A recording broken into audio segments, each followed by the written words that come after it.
Ali Abunimah is the director of Electronic Intifada. Good to have you with us on Al Jazeera. How fragile do you think this truce is?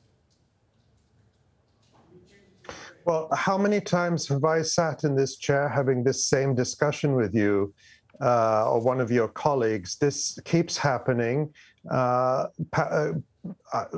Palestinians in Gaza are obviously relieved that the bombs have stopped, but 44 people are dead, including 15 children, hundreds injured, and people in Gaza don't get to go back to anything like normal because they're still living under Israel's siege.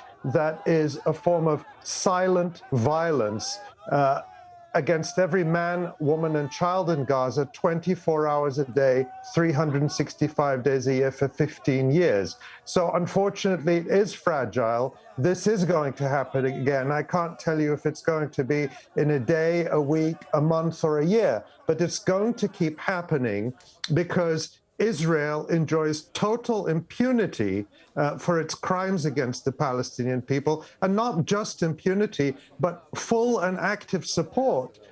Remember, it was bombing Gaza with weapons provided by the United States, by the European Union, by Canada, who all stood by Israel. And these are the same countries that are sending billions of dollars of weapons to Ukraine, supposedly to resist occupation and invasion, but here they are helping Israel perpetrate occupation, invasion, and terror against the civilian population. So sadly, it is fragile, and it is going to happen again until that changes.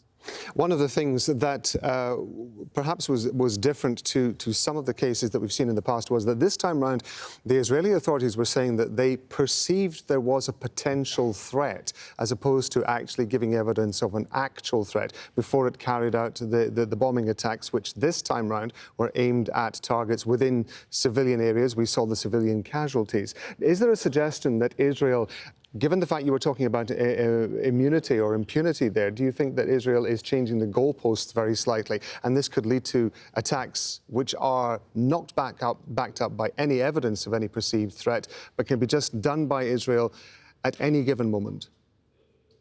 When has Israel ever provided evidence for these so-called threats? When Israel in May 2021 bombed the Al Jazeera offices, bombed the Associated Press offices, was there any legitimate threat? Did Israel provide any evidence of a threat? It never does. And it never has to, because it enjoys the full support of the so-called international community, the same people who lecture us day and night about human rights and the rules-based international order. So there's nothing new here. Israel kills, it murders, it bombs, it destroys, on the flimsiest of pretexts and with no pretext. Remember that Israeli leaders routinely call these regular massacres of Palestinians mowing the lawn. The idea being that the natives, and remember that Palestinians in Gaza, the vast majority are refugees, ethnically cleansed from their lands in what is now so-called Israel, that in order to give the message to the natives that, you know, there's no point resisting, you have to mow the lawn periodically, you have to massacre them, kill a bunch of them, so they get the message that they should just surrender and accept their fate. This is the logic of Israel. This is the logic of Zionism, frankly, and it's fully supported by the United States, the European Union, Canada, and sadly, now, you know, it pains me to say it, a number of Arab regimes that have fully normalized their ties with this, frankly, murderous regime.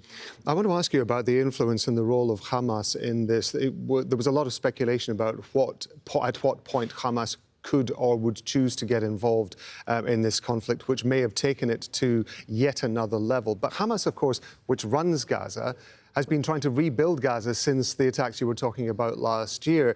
If it appears to remain reluctant to get involved, do you think that that will send a message to Israel with regard to the nature of the attacks and the number of attacks that it can carry out? I think that's the Israeli spin. The Israeli spin is that, oh, Hamas didn't get involved because they were, too scared, or they didn't want to suffer what Israel would do to Gaza. Nobody in Gaza wants to be bombed by Israel. Nobody wants a war. Israel launched this war, not Palestinians, and that's always the case. I think the calculation by Hamas and by Islamic Jihad was to respond to Israel's attack, to its unprovoked attack on Gaza, and to escalate if necessary. I think, it would have been untenable for Hamas to stay out of the war if Islamic Jihad had not succeeded in getting Israel into a position where it would agree to a ceasefire. So I think Hamas would have joined the battle if it had to. But nobody, Palestinians are not itching for with Israel. It is Israel who imposes on Palestinians the need to resist, and I think Hamas would have had to. I think the popular demand for Hamas to defend Palestinians would have been irresistible had this continued even for another day.